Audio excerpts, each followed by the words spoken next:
పొదుపు సంఘాల సృష్టికర్త చంద్రబాబే అని ఉమ్మడి కర్నూలు జిల్లా పాణ్యం ఎమ్మెల్యే గౌరు చరితారెడ్డి తెలిపారు.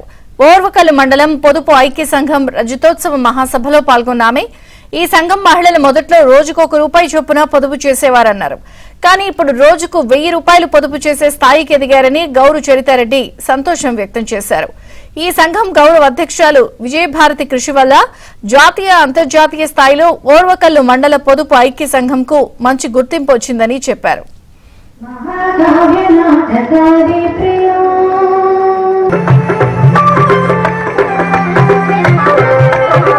కానరాని భాస్కరులిందం దాగిన బడబాలమెంతో ఇక్కడే తినాలి. ఎవరన్నా ఇంటికి తీసుకెళ్తే బస్సులో నుంచి లాక్కుంటారు. వైసీపీ ప్రభుత్వం పొదుపు సంఘాలను నిర్వీర్యం చేసిందని విమర్శించారు. అయితే ఓర్వకల్లు మండలం పొదుపు ఐక్య సంఘానికి ప్రభుత్వం అండగా ఉంటుందని గౌరు చరితారెడ్డి భరోసా ఇచ్చారు. ఈ సందర్భంగా ఆ పొదుపు సంఘం గౌరవ అధ్యక్షురాలు విజయభారతి సంఘం సభ్యులు కలిసి ఎమ్మెల్యే గౌరు చరితారెడ్డిని ఘనంగా సన్మానించారు.